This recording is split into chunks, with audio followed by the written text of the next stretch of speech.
Are there any fans of political corruption in tonight? Because what a week it's been. I don't know, James, if you know about Boris Johnson and the kangaroo court that saw him being expelled against his wishes from Parliament. Oh, no, he resigned of his own accord. There's shenanigans going on in Scotland. And just when you thought it couldn't get any better, Berlusconi died. But it all goes back, I think, to one Donald Trump, who this week has been facing more federal indictments. And I thought, if only we could speak to someone who had a working knowledge of how federal law enforcement worked in America, and in particular, with regard to the office of the President of the United States. So please welcome James Comey.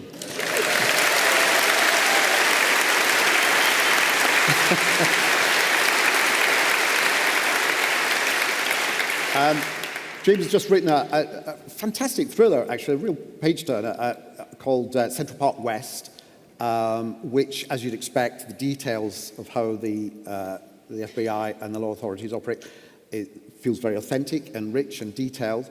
But you will probably know him as the face of the inquiry into Hillary Clinton's emails, which seemed so extraordinarily important at the time, but now isn't.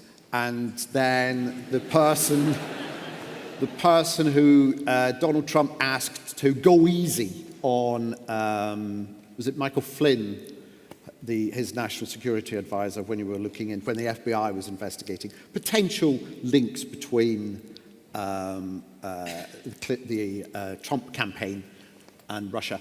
So, first of all, what's your reaction to where we are now with Donald Trump? Is this bad for him? I think it's bad for him legally. I don't know that it's bad for him politically in seeking the Republican nomination. But if you read that indictment, it's what we call a speaking indictment. So you now know the evidence that the prosecutors are going to put into evidence against him. The pictures are there, the tapes are there. Yeah. And it strikes me as a very, very strong case. He's in big trouble legally. Legally, because one of his attorney generals, Barr, said that he's toast as far as these indictments are.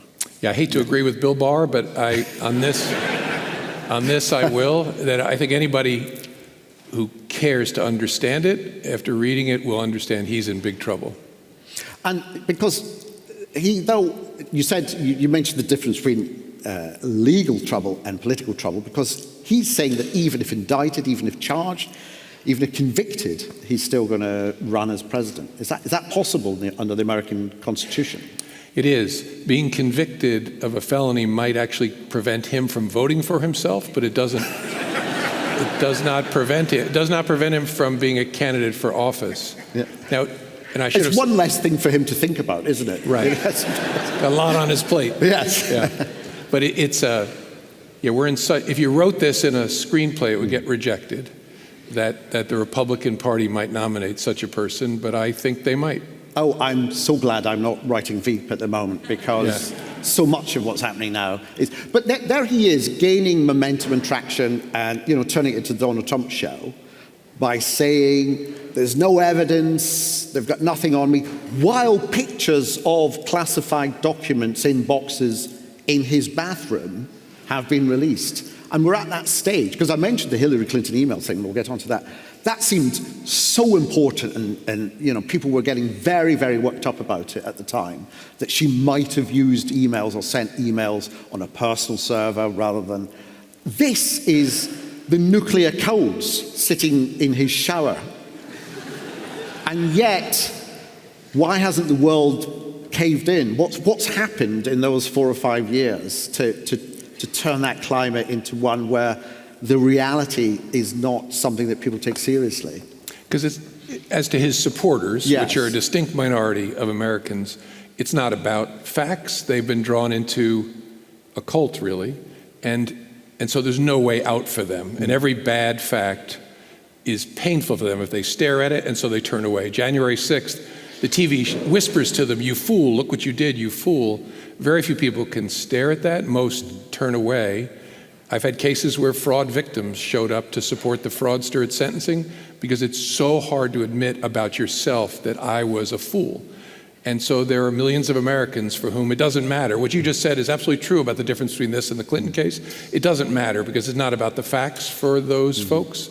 And so there's nothing really to be done about that slice of his followers. They'll drift away eventually, write another story, just as when Nixon resigned, 30-some% supported him.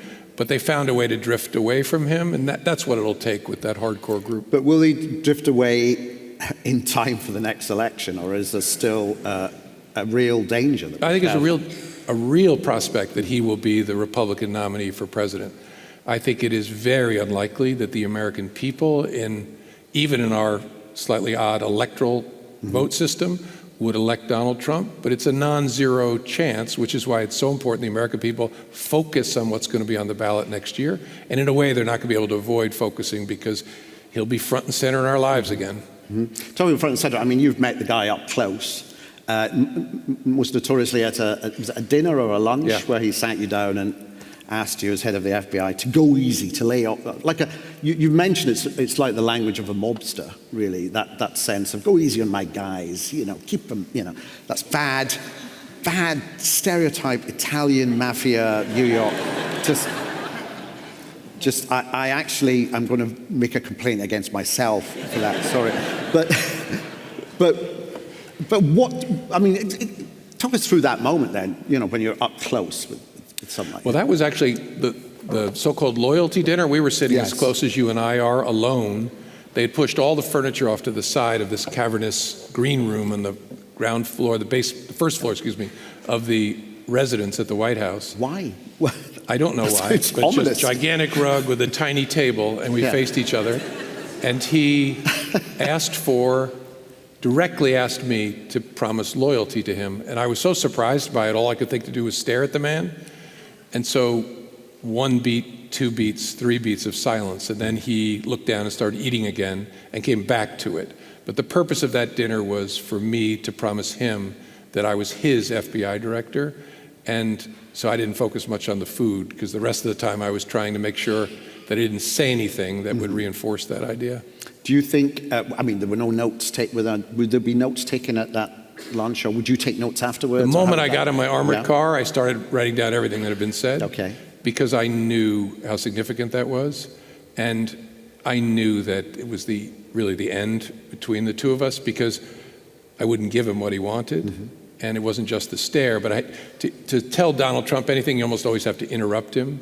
And so I interrupted him to tell him, here's how it has to work, why it's so important to have the Department of Justice have an independent spirit from the president. The American people have wanted it for 50 years, since J. Edgar Hoover, and he was focused on his ice cream or something, so it didn't get through. When you say you had to interrupt him, is that what he's like then? Is it a kind of long flow of any word that comes into his head? Yeah, it's a long, again, in my experience, it's a long verbal search for affirmation. So he's just constantly telling you things and then saying, right, I'm right about that, I'm right about that. And probably the tensest moment that we had was he was trying to get me, sitting in the Oval Office, to agree that what he had said about Putin was fine, when he had said, America, we're killers too. And I wouldn't agree. And I said, Mr. President, actually, I think that's wrong. And that's not a good description of the way we conduct ourselves. And it was almost like a shadow crossed the room at that moment. And so I was surprised the day I was fired. I shouldn't have been surprised to be fired. How did you get the news? I was talking to employees in the Los Angeles field office, and I was a big audience of FBI people, and behind in this training room there were 3 televisions with no sound on, tuned to news channels. And while I'm speaking, I start to notice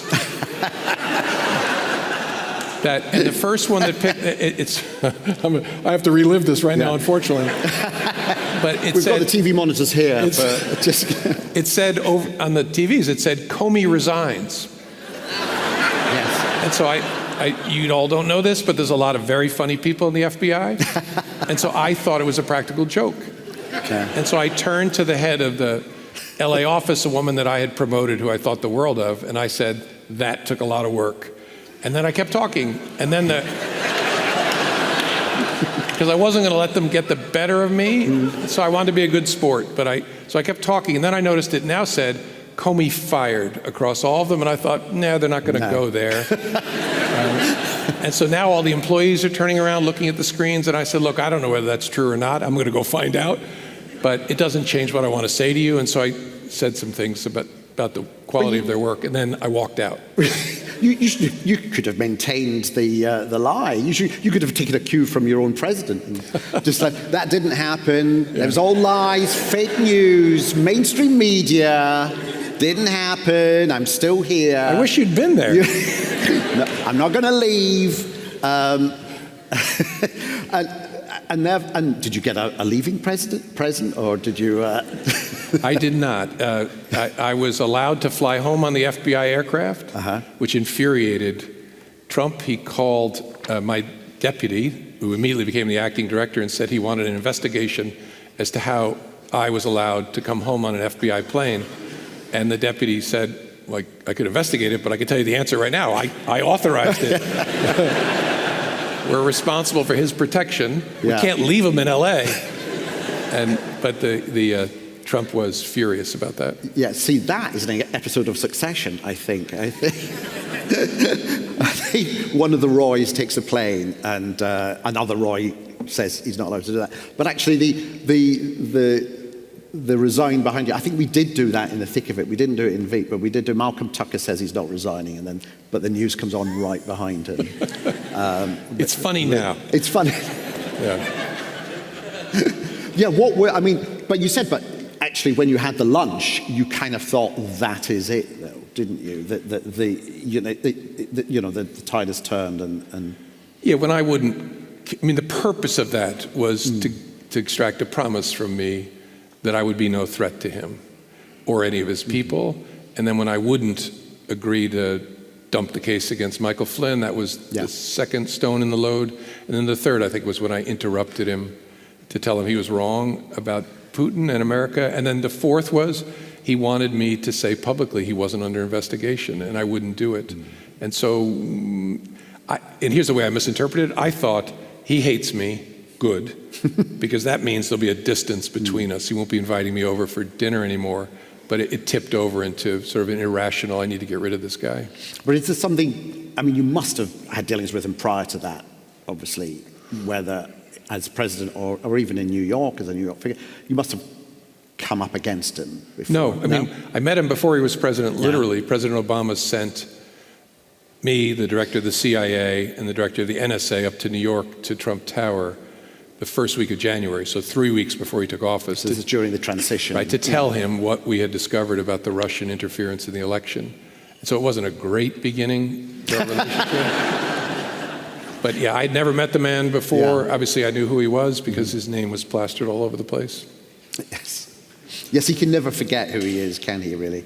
But what is there something, never having met him, but just reading so many accounts of how he operates, and is there something sociopathic about him? You talked about that continual need for affirmation, that even though he hated you, he still wanted to get your approval in a way.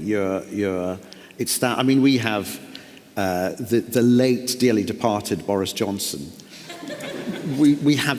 He seems to have that same, he doesn't have any friends, but he wants everyone to be his friend. It's all about people reflecting their approval of him, which is fine on one-to-one basis, but when it's the person who runs the country, it's a much more serious. Yeah. I don't know, I'm not in a position to diagnose him, but I've never met, and this sounds like I'm being facetious, but I mean this, I've never met an adult with a greater hunger for affirmation. It seemed as if everything was about what can fill this hole in me. So there's some gigantic hole in the middle of his identity that I don't know where that comes from. And in some ways it'd be sad if he wasn't in the positions of power. He has been and wants to be again. But that's what I was struck by, that you're president of the United States, yet you're constantly working to get me to say something good about you. And that's been his kind of downfall in a way, in that he wants everyone's approval. So he's quite happy to have journalists following him around. He's quite happy to have I think the central piece of evidence in the current indictment is there's tape recordings of him saying the things that he is on his social media saying he didn't say. Yeah. This kind of not knowing when to shut up.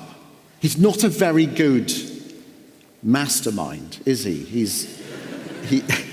Well, I'm not sure from moment to moment. I still think the challenge in prosecutors making cases that haven't been brought yet, the January 6th case, is going to turn on how do you prove the content of his mind when even he may not know moment to moment what he means or thinks about something, which is why I long thought that this documents case was the greatest liability he faced, because it's so focused. And once they have the tape, it's very easy for them to establish it. But what's unsaid in the indictment is, so what was his motive? And I think I could be convinced, I don't have any inside knowledge on this, but I could be convinced his motive was simply to be able to fill that hole, show you that I have these cool documents, even though that makes no sense. You're just a visiting journalist, but to show you that I have cool toys, and so it's about me. Yeah, that's a strange thing, because he was the president. He doesn't have to prove that he had access to the nuclear codes. We would assume that that was the case. I do remember when we were researching Veep, and we were shown around the West Wing, and Obama's body man, a rather large guy called Reggie Love. He was a great guy. And everyone goes around wearing their surname on their lapel, so he had Love written. Was showing us around the West Wing. But he would keep referencing the television program, The West Wing. So he would say, this is the Roosevelt room, this would be where CJ and Josh would. And I'm thinking, but hang on, this really is it. Why don't you say this is where Barack Obama would maybe have a conversation with Secretary of State Hillary Clinton? And it's like they need that sense of the outer world. They like the showbiz element of it. It's almost like they're not sure that whether what they do is an interesting enough job in itself, being the president and working in the West Wing, that they need this kind of affirmation outside, this recognition that there's a charisma attached to it if Hollywood can get hold of it. And I found that kind of a fascinating, slightly disconnect between the power that was there and their attitudes towards it, really. I'm sure you didn't see that with Barack Obama, though. Right. Was he very confident? I never met him. But, and I hadn't met him before he interviewed me for FBI director, but he is one of the most secure people I've ever dealt with.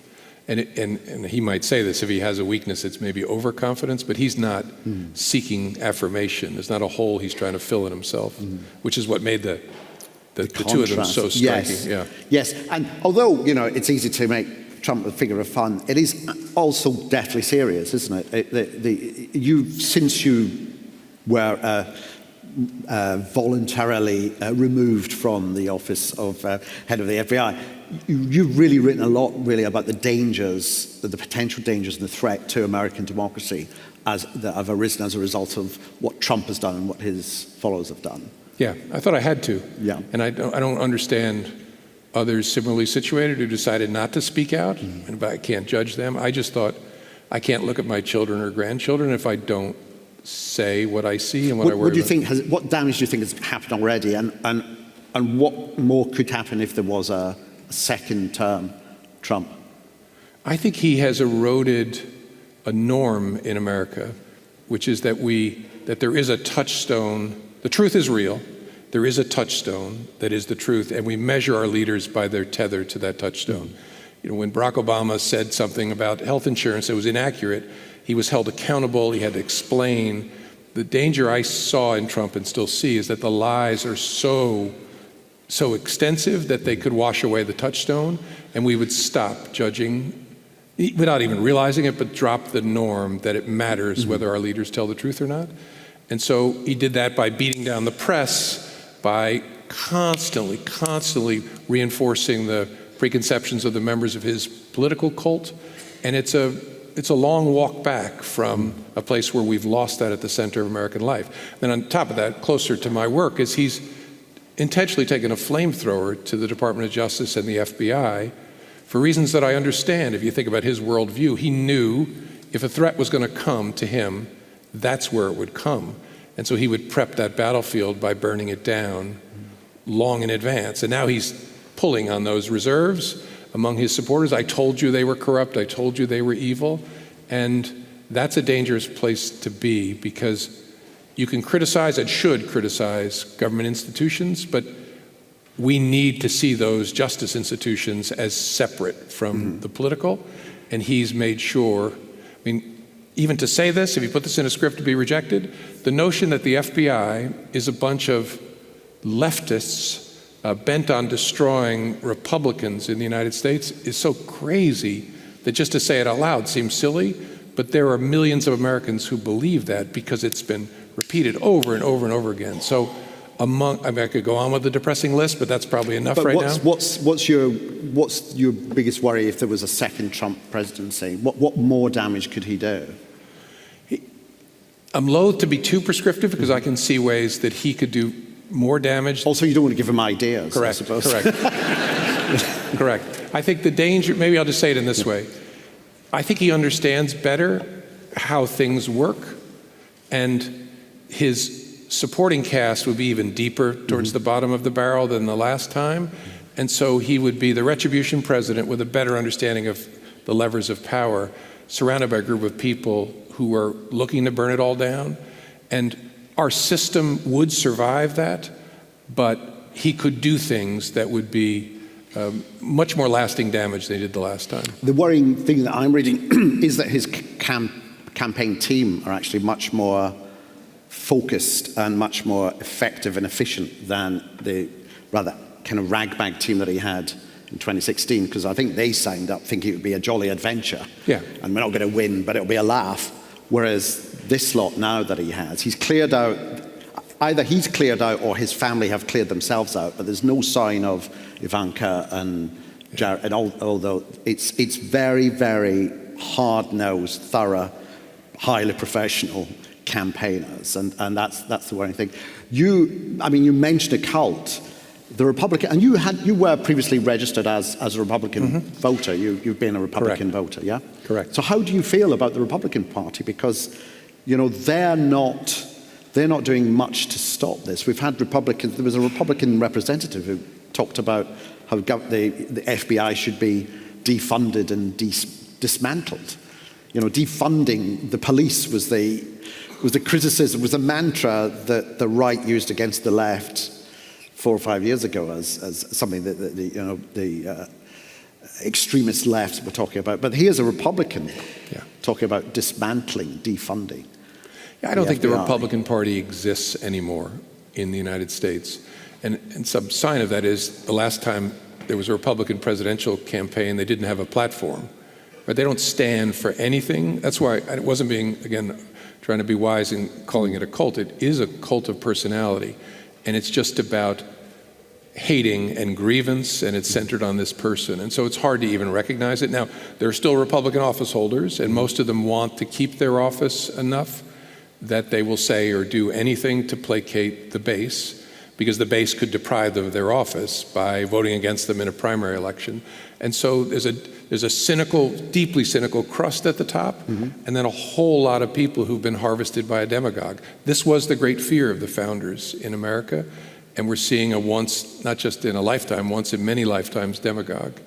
And he will not succeed, but it sounds contradictory, but to assure you he's not going to succeed in being elected president, but only if the American people participate the way they did last time, and to recognize the danger they face. CNN got a lot of criticism for its town hall in the States, and I had a different... They did their town hall with Trump, did they? And the idea was you gave him a platform, and my view is, no, I like that, because I want the American people to see you cannot take this election off and think, well, we fixed that, because the threat is in some ways more severe. But where do Republicans, normal, I'm going to call you normal Republicans like you, who I think have a clear sense of, it's evident in your whole career, which I'll go to in a second, sense of public duty, the importance of serving the community. There's a whole sense of Republican family values that clearly aren't manifested in Donald Trump. So where do they go if as you say, the real Republican Party has disappeared? Well, for now, all thoughtful, principled Republicans need to go, and most have gone, to address the threat. I mean, I campaigned for Joe Biden, and they should do so again, because this is above any policy disagreements. I mean, we have robust disagreements in America about, as you do here, about all kinds of policy issues. Okay, great. That's what a democracy should be about. But above those disagreements are things that are common ground, the rule of law, for example. And so the voting and the activism has to be aimed at that. And we'll get back to important disagreements about taxation or regulation, but those things pale in comparison to the threat to the thing above. And are you worried that, Biden is even older than Trump? He's beginning to look frailer now. Do you think people will come out for Biden? I do, as they did last time, because sort of a backhanded compliment, but he's a lot better than the alternative. And so I think people will come out and say, well, I wish he was younger, I wish it was Kamala Harris, I wish it was Pete Buttigieg or somebody. Fine, but he's the candidate. And so what you're always choosing, I forget who said, Joe Biden says, don't choose between me and the almighty, choose between me and the alternative. And so given who the alternative is likely to be, it's really important that people recognize that's the choice and engage on it. Don't take this one off. And again, Lincoln was fond of quoting his Secretary of State during the Civil War, who said, there's always enough virtue in America to save her. And then he paused and said, but just enough? And that was a description of our country in 1863. It's still a fair description of America. We'll be okay because there's enough virtue, but there isn't a surplus of virtue that allows people to take an election off. I suddenly got a flashback. When you said we'll be okay, I got a rather depressing flashback, because when we were researching Veep, we got a lot of advice from Ron Klain, who was Joe Biden, Vice President Biden's chief of staff at the time under Obama. He gives a lot of time looking around the offices of the Vice President, talking to us about what life is like as a Vice President. He said America is always about being number one, but as Vice President, you're more or less going around with a metaphorical pin saying number two, and it's the effect it has on you. But Ron Klain then went on to work on Hillary Clinton's campaign, and I remember messaging him the night before the election saying good luck, and he replied, we'll be okay. And so I just remember those words, we'll be okay, the night before Trump won. And of course, she did win the popular vote, but of course, the way the system works in America with the college vote, Trump won. And that's, I think, where the rest of the world first got to see you. It was in the Hillary Clinton campaign, where as head of the FBI, you were obliged to look into. And I said, I'm not sure any of us really understood what the problem was. There was issues with email servers. It's bad enough for Donald Trump at the time to say, lock her up, despite the fact that, 4 years on, he's got the nuclear codes in his bathroom. What was that? First of all, what was that like being in the spotlight like that? Not just for you as a head of the FBI, but personally as well. Really, it's not something you ask for when you take on the job, I suppose. No, you expect that because it's the FBI, you're going to be involved in things that are going to be controversial. I can remember the day that my deputy briefed me on the fact that the Clinton email investigation, and it was about the question of when the Secretary Clinton, communicated on an unclassified email system. It actually is not about it being her server. When she communicated on an unclassified system about classified topics, did that rise to the level of a crime? And I remember him telling me the case had been opened well below me. Despite what you see on TV, the director doesn't investigate. And he said, as he turned to walk out of my office, he turned back and said, you're totally screwed, right? And I kind of laughed and I said, yep, nobody gets out alive. But what he meant was, we're about to begin a criminal investigation of one of the two likely candidates for President of the United States. One half of the politically active are going to be unhappy with the result. I had no idea we could make both halves unhappy by the time we were done, but one half of... Shows how impartial you are, really, yeah, if everyone's against you. But it's going to, he said, and in a way that was freeing, that we knew that, and so I talked about this with the team and I said, do the work in a professional way. Let me worry about how we're going to explain it, how we're going to defend it, just do it well. And they worked for the next year we didn't talk about it. No one knew what we were doing.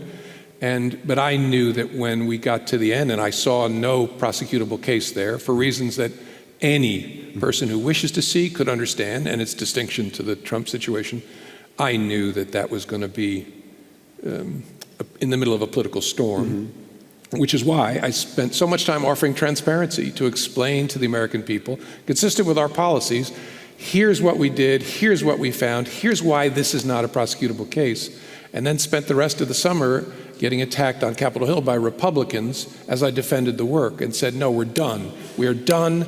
This is over. There's no there. Election can go on. We're out of it.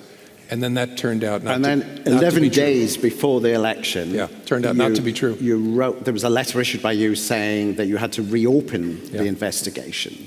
Now, first of all, I mean, you must have known that was such a sensitive moment that just 11 days to go before the election, the polls showing, it wasn't a kind of, it was a very tight race. I think people still thought Clinton would win, but there was a margin that was very small. So you knew you were stepping into something much more sensitive. Oh gosh, yeah.